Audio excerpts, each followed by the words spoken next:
الحمد لله رب العالمين، والصلاة والسلام على سيد الأنبياء والمرسلين وعلى آله وأصحابه أجمعين. أما بعد، فأعوذ بالله من الشيطان الرجيم. بسم الله الرحمن الرحيم.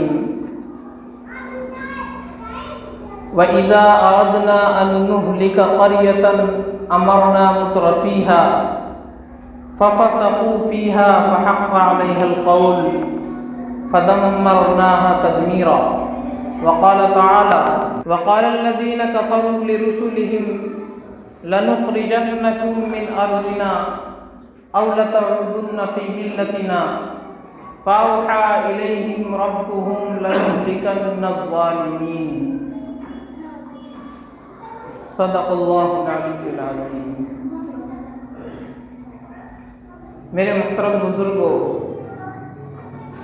اور عزیز دینی بھائیوں، کسی قوم پر حالات آ رہے ہیں، وہ قوم ہلاکت کی طرف بڑھ رہی ہے، یا کسی ملک کے حالات خراب ہو رہے ہیں، اس ملک میں بدامنی پھیل رہی ہے، اس ملک کی معیشت کمزور ہو رہی ہے، تو دو انداز سے سوچنے والے لوگ ہوتے ہیں. ایک لوگ تو وہ ہوتے ہیں جو ظاہری اسباب کو اس کی وجہ بتلاتے ہیں، یعنی فلاں حکومت ہے اس لیے ملک کے حالات خراب ہیں، یا فلاں کام اگر نہ ہوتا تو ملک کے حالات اچھے ہوتے، اور فلاں لیڈر اگر حکمراں ہوتا تو ملک کے حالات اچھے ہوتے.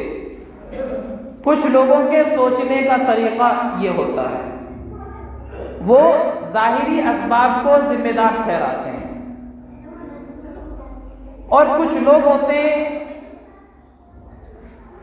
جو قرآن کو سمجھتے ہیں، اللہ کی حکمت کو سمجھتے ہیں، اور اللہ کے منصوبوں کو جانتے ہیں.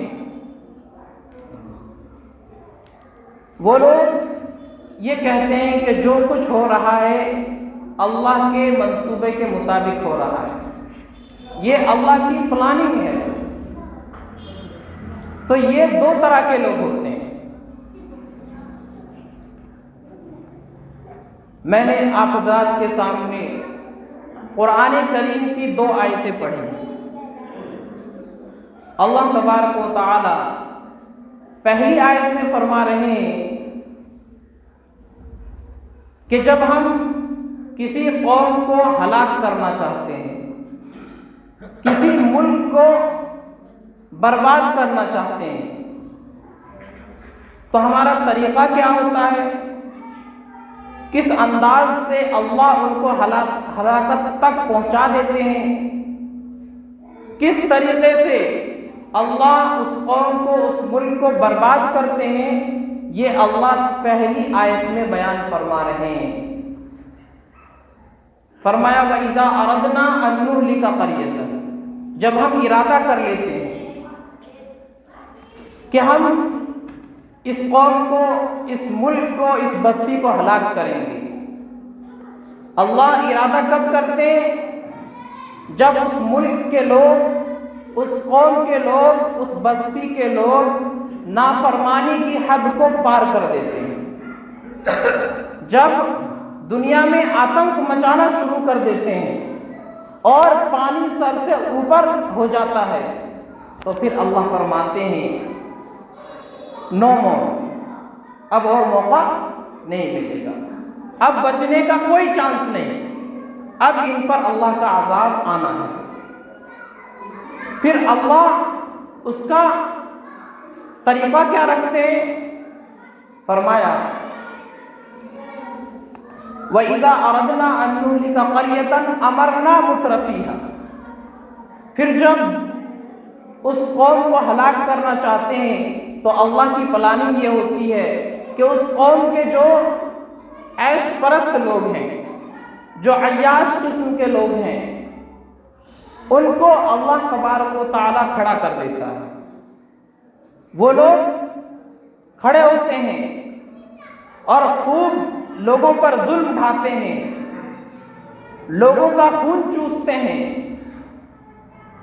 اور جب بالکل وہ لوگوں کا خون چوس لیتے ہیں، اللہ کی نافرمانی کی حدیں پار کر دیتے ہیں، تو پھر اللہ اس قوم کو ہلاک کر دیتا ہے۔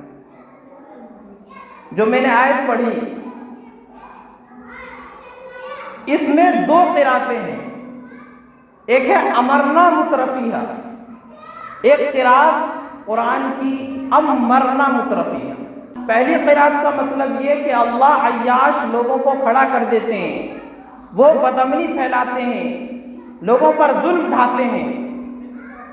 دوسری قرات امرنا مترفیہ، اس کا مطلب یہ کہ جو عیاش لوگ ہوتے ہیں اللہ انہی کو حکمراں بنا دیتا ہے، اللہ انہی لوگوں کے ذمے حکومت سونپ دیتا ہے، پھر وہ اللہ کی نافرمانی اور بغاوت پر اتر آتے ہیں۔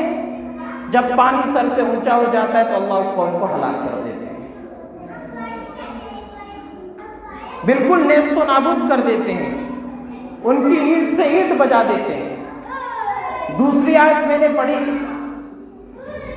اس میں اللہ فرما رہے ہیں کہ جتنے بھی نبی اور رسول دنیا میں آئے، ہر ایک کی زندگی میں اور ہر ایک کے دعوت والے عمل میں ایک موقع ایسا آتا تھا کہ ان کی قوم کے لوگ جو متکبر ہوتے تھے، جو غرور اور گھمنڈ میں چور ہوتے تھے، ایک موقع ایسا آتا تھا کہ ان رسولوں کو، ان نبیوں کو کہا کرتے تھے کہ ہم تمہیں اپنے اس ملک سے بھگا دیں گے، لَنُخْرِجَنَّكُم مِّنْ أَرْضِنَا، ہم اپنے ملک سے تمہیں بھگا دیں گے، یہ ہمارا ملک ہے،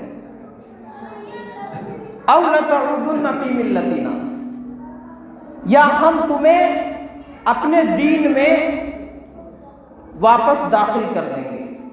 یہ دھمکیاں رسولوں کو دی جاتی تھی کہ یا تو ہم تمہیں اپنے اس ملک سے بھگا دیں گے یا تمہیں اپنے دین میں اور اپنی ملت میں واپس داخل کر دیں گے۔ یہ دھمکیاں جب دی جاتی تھی رسولوں کو تو اللہ تبارک و تعالی رسولوں سے فرماتے تھے کہ گھبرانے کی ضرورت نہیں ہے۔ فَأَوْحَىٰ إِلَيْهِمْ رَبُّهُمْ، اللہ ان کی طرف وحی فرماتے تھے کہ تمہیں گھبرانے کی ضرورت نہیں ہے، یہ لوگ دھمکی دے رہے ہیں، ان سے کچھ ہونے والا نہیں ہے، ہوگا وہی جو ہم چاہیں گے۔ ہم کیا چاہتے ہیں؟ لَنُهْلِكَنَّ الظَّالِمِينَ، ان ظالموں کو ہم ہلاک کر دیں گے۔ جو آپ کو دھمکیاں دے رہے ہیں کہ ہم تمہیں ملک سے بھگا دیں گے یا ہم تمہیں اپنے دین میں دوبارہ واپس داخل کر دیں گے، ہم ان لوگوں کو ہلاک کر دیں گے، ان ظالموں کی ہلاکت کا وقت قریب ہے۔ اس کے بعد تمہارا کیا بنے گا؟ اللہ فرما رہے ہیں وَلَنُسْكِنَنَّكُمُ الْأَرْضَ، کہ جس ملک سے، جس زمین سے یہ تمہیں بھگانا چاہتے ہیں، اسی زمین میں ہم تمہیں سکونت دے دیں گے۔ اس زمین میں صرف تم ہی تم رہو گے، اس ملک میں تم ہی رہو گے سکون کے ساتھ، اطمینان کے ساتھ۔ الارض، الف لام عربی میں جب استعمال ہوتا ہے تو اس کا ایک خاص معنی ہوتا ہے۔ اسی ملک کی بات ہو رہی ہے، جس ملک سے یہ آپ کو بھگانا چاہتے ہیں اسی ملک میں اللہ تمہیں سکونت دے دے گا، سکون سے تم زندگی گزارو گے اس ملک کے اندر۔ یہ تو اللہ ان نبیوں کو کہا کرتے تھے۔ پھر ہمیں کیا کرنا ہے؟ اللہ تو یہ انتظام کر رہے ہیں کہ ظالموں کو ہلاک کر رہے ہیں اور ہمیں اس ملک میں اقتدار دے رہے ہیں، سکون سے ہم رہ رہے ہیں، تو ہمیں کیا کرنا ہے؟ اللہ نے فرمایا بس تمہیں ایک کام کرنا ہے، ذالک لمن خاف مقامی وخاف وعید، کہ تمہیں آخرت کی تیاری کے ساتھ زندگی گزارنی ہے۔ باقی سب کام اللہ کریں گے، ظالموں کو ہلاک اللہ کریں گے، اس ملک میں سکونت اور اس ملک میں اقتدار اللہ تمہیں دیں گے، تمہیں صرف ایک کام کرنا ہے کہ آخرت کی تیاری کے ساتھ زندگی گزارنی ہے۔ یہ قرآن کہہ رہا ہے۔ ہم اور آپ قرآن کو پڑھتے نہیں، سمجھتے نہیں کہ قرآن میں کیا لکھا ہوا ہے۔ ہم اور آپ قرآن کھولتے ہیں صرف اس وقت جب ابا جان یا دادا جان دنیا سے رخصت ہونے والے ہوتے ہیں، تو مسجد میں آئیں گے بھاگے بھاگے، امام صاحب چلیے ان کے پاس سرانے بیٹھ کر یاسین شریف پڑھ دیجئے تاکہ آسانی سے جلدی وہ مر جائے۔ تو جو قرآن مردہ لوگوں کو زندہ کرنے کے لیے آیا تھا، مردہ قوموں کے اندر زندگی پھونکنے کے لیے آیا تھا، ہم نے اس قرآن کو زندہ لوگوں کے لیے جلدی سے مرنے کے لیے استعمال کر رکھا ہے۔ ہمیں دنیا کے سارے حالات معلوم ہیں، ہم جانتے ہیں کہ کس کی شاعری اچھی ہے، ہم جانتے ہیں کرکٹ میں کس کا ریکارڈ سب سے اونچا، ہم جانتے ہیں فلم انڈسٹری میں سب سے اونچا مقام کس کا، لیکن ہم میں سے تقریباً سبھی لوگ ایسے ہیں جو یہ نہیں جانتے قرآن میں اللہ کیا کہہ رہا ہے، قرآن ہمیں کیا پیغام دے رہا ہے۔ جب ہم قرآن کو پڑھیں گے اور قرآن کو سمجھیں گے تب ہم ان حالات سے گھبرائیں گے نہیں، ان حالات سے پھر ہمیں مایوسی نہیں ہوگی۔ تو جو لوگ قرآن کے نظریے سے حالات کو دیکھتے ہیں، قرآن سمجھ کر کے حالات کا جائزہ لیتے ہیں، وہ لوگ گھبراتے نہیں، وہ لوگ مایوس نہیں ہوتے ہیں۔ اور جو لوگ صرف ظاہری اسباب کو دیکھتے ہیں کہ حکومت فلاں کی ہے اس لیے ملک کے حالات ایسے ہیں، یا ہم نے فلاں کو ووٹ نہیں دیا اس لیے ہمارے علاقے کے حالات خراب ہو گئے، جو لوگ صرف یہیں تک رہتے ہیں وہ لوگ گھبراتے ہیں، وہ لوگ ڈرتے ہیں۔ اور جو حقیقت کو سمجھتے ہیں، اللہ کی پلاننگ کو سمجھتے ہیں، وہ لوگ گھبراتے نہیں ہیں، مایوس نہیں ہوتے۔ تو میرے عزیزوں، میں آپ حضرات کے سامنے صرف یہی گزارش کر رہا ہوں کہ حالات سے ہمیں گھبرانا نہیں ہے۔ اللہ قرآن میں وعدہ فرما رہا ہے کہ جہاں سے تمہیں بھگانا چاہ رہے ہیں وہیں پر تمہارا اقتدار ہوگا، وہیں پر تم سکون سے رہو گے، لیکن صرف ایک کام کرنا ہے، اللہ کی مان کر کے زندگی گزارنی ہے، آخرت کی تیاری کے ساتھ زندگی گزارنی ہے۔ اچھا، ایک بات یہ بھی معلوم ہوئی قرآن سے کہ پاگل لوگ ہر زمانے میں ہوا کرتے تھے۔ جس طرح آج کچھ لوگ پاگل ہیں، کہتے ہیں کہ ہم تمہیں ملک سے بھگا دیں گے، اس طرح کے لوگ پہلے بھی ہوتے تھے، اور ممکن ہے آج کل کے لوگ انہی کے خاندان سے ہو۔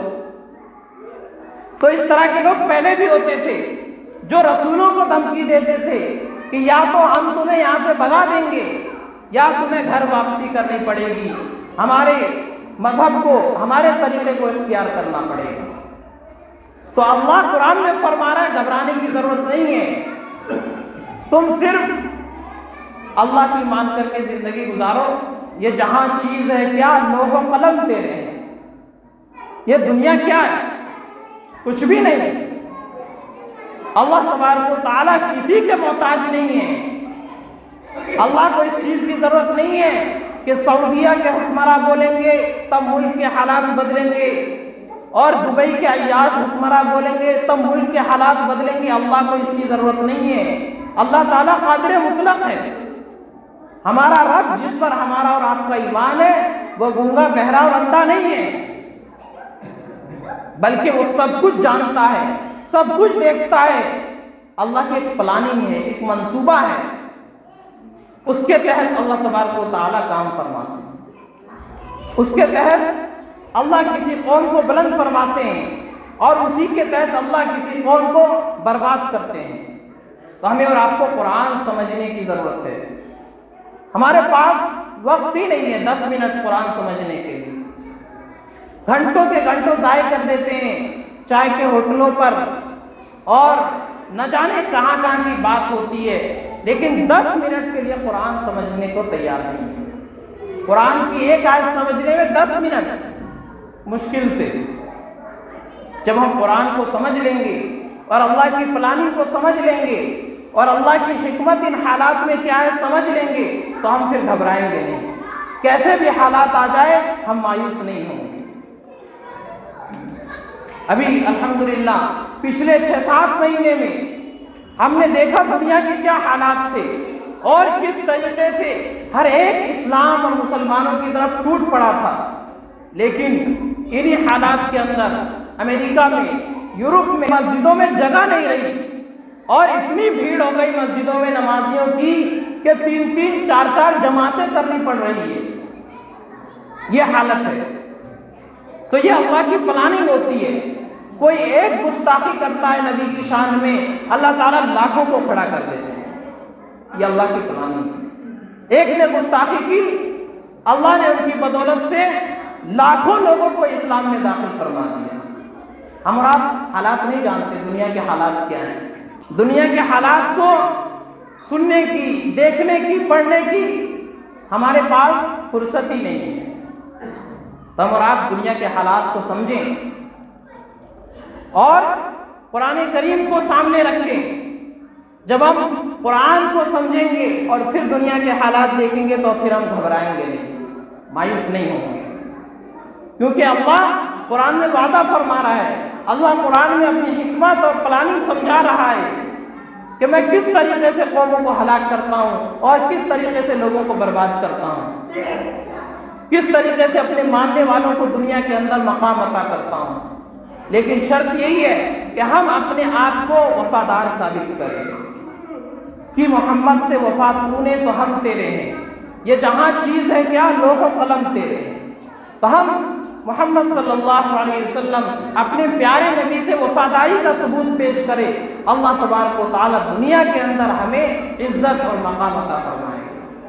اور اگر ہم نافرمانی کریں گے، بغاوت پر اتریں گے، تو پھر اللہ فرماتے وَإِن تَتَوَلَّوْا يَسْتَبْدِلْ قَوْمًا غَيْرَكُمْ، اگر تم نافرمانی کرو گے، اللہ کے حکموں سے منہ موڑو گے، تو اللہ کو تمہاری ضرورت نہیں ہے، اللہ تمہیں ہلاک کر دے گا، دوسری قوم کو پیدا فرما دے گا، دوسرے لوگ آئیں گے، وہ اللہ کی مانیں گے، پھر اللہ ان کو اقتدار عطا فرمائے گا۔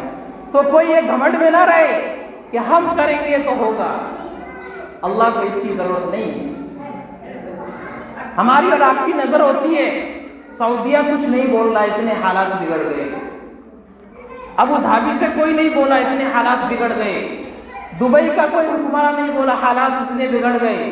اللہ کو ان تمام عیاشوں کی ضرورت نہیں ہے، اللہ قادر مطلق ہے، بس ضرورت اس بات کی ہے کہ ہم اپنے آپ کو اللہ کا اور اللہ کے رسول کا وفادار ثابت کریں، ہم اللہ اور اللہ کے رسول سے وفاداری کا ثبوت دیں، اللہ دنیا کے اندر ہماری حفاظت فرمائے۔ لاکھوں پلاننگ دشمن کر لے، وہ ہمارا بال پیکا نہیں کر سکتے، کچھ نہیں بگاڑ سکتے۔ بس ہمیں کرنا کیا ہے؟ اپنے ایمان اور عمل کو اچھا کرنا ہے، فرائض کو ادا کرنا ہے، اور جن لوگوں کے حقوق ہمارے ذمے ہیں، والدین ہیں، بیوی بچے ہیں، رشتہ دار ہیں، ان کے حقوق کو ادا کرتے رہنا ہے، اور بڑے بڑے گناہوں سے بچتے رہنا ہے۔ صرف اتنا سا کام کرنا ہے، باقی کام اللہ کا۔ اللہ تعالی ہم سب کو بات سمجھنے کی توفیق عطا فرمائے۔ وآخر دعوانا ان الحمد للہ رب العالمین۔